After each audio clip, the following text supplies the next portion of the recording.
Good morning बच्चों। आज के इस वीडियो में हम लोग एनसीईआरटी मैथ क्लास 10 एक्सरसाइज 1.2 यानी कि रियल नंबर वास्तविक संख्याएं के क्वेश्चन नंबर 2 को देखेंगे। और इस वीडियो में हम लोग देखेंगे एलसीएम और एचसीएफ अभाज्य गुणनखंड विधि द्वारा कैसे निकाला जाता है। तो चलिए शुरू करते हैं। पिछले वीडियो में हम लोगों ने 510 और 92 यानी कि क्वेश्चन नंबर 2 के 2 नंबर को सॉल्व किया था, और अभी हम लोग क्वेश्चन नंबर 3 को सॉल्व करने जा रहे हैं। तो क्वेश्चन नंबर 3 में जो है 2 नंबर दिया हुआ है, 336 और 54। इन दोनों का हमें अभाज्य गुणनखंड से एलसीएम और एचसीएफ निकालना है, और हमें दिखाना है, जांच करना है, शो करना है कि दो संख्याओं का जो गुणनफल होता है वह एचसीएफ और एलसीएम के गुणनफल के बराबर होता है। तो चलिए शुरू करते हैं। जैसे दिया हुआ है 336 और 54, दोनों का अभाज्य गुणनखंड निकालेंगे। सबसे पहले 336 का निकालेंगे। देखिए इकाई में 6 आ रहा है यानी सम संख्या है, तो ये हमारा 2 से डिविजिबल होगा। तो हम क्या करेंगे, 2 से कटा देंगे। तो हो गया 2 एक कम 2, 3 में 2 गया 1, ये हो गया 13, 2 छक 12, 1 2 8 16। फिर देखिए इकाई के अंक पे सम संख्या है, तो फिर ये 2 से डिविजिबल होगा। तो 2 8 16, 2 एक कम 2।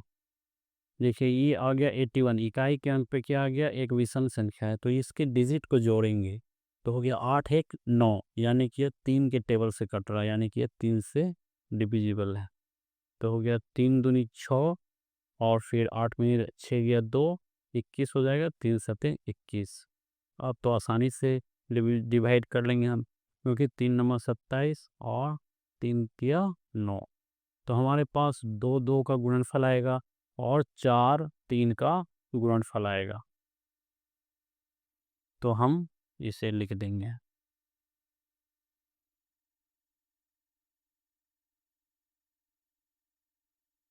सॉरी, यहाँ पे मिस्टेक हो गया।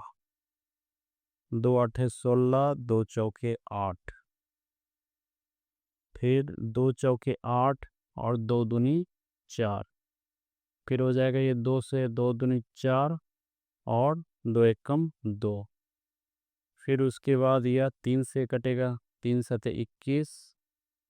तो हमारा जो है यहाँ पे 1 2 3 4 4 2 आएगा, तो हम 4 2 के गुणनफल के रूप में लिख देंगे, और 3 गुना 7।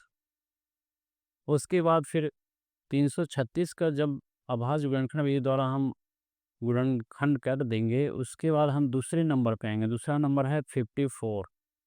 54 का जो है हम लोग अभाज्य गुणनखंड में तोड़ेंगे। देखिए यहाँ पे इकाई पे 4 है, यानी कि 2 से डिविजिबल होगा।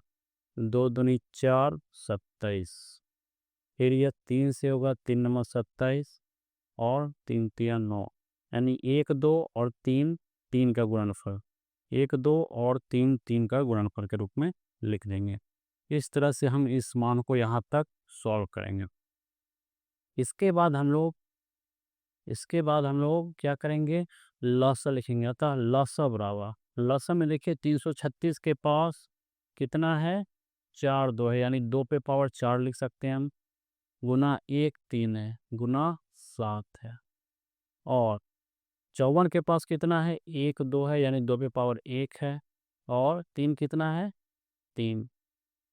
अब हमें इसे लसा में लिखना है, तो हम इसको कैसे लिखेंगे।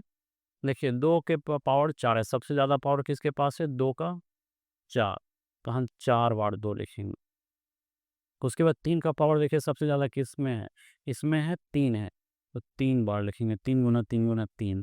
उसके बाद 7 इसमें नहीं है, तो हम 1 बार 7 लिखेंगे, और सबको गुणन कर देंगे। गुणनफल जो है हमारा जो है वह 3024 आ जाएगा। गुना करेंगे तो हमें प्राप्त होगा, हमें मिलेगा 3224। मासन निकालने के लिए क्या करेंगे, इस दोनों में कॉमन देखेंगे। देखिए इसके पास 4 2 है, इसके पास 1 2 है, यानी कि 1 2 कॉमन आएगा। इसके पास 1 3 है और इसके पास 3 3 है, लेकिन 1 3 तो दोनों के पास है, तो 1 2 हमारा कॉमन हो जाएगा, 1 3 कॉमन हो जाएगा और दोनों को गुना कर देंगे तो 6 आ जाएगा। तो हमारा मासा कितना हो जाएगा? 6। मासा हमारा हमेशा क्या होगा, जो दोनों में होगा वही लेंगे।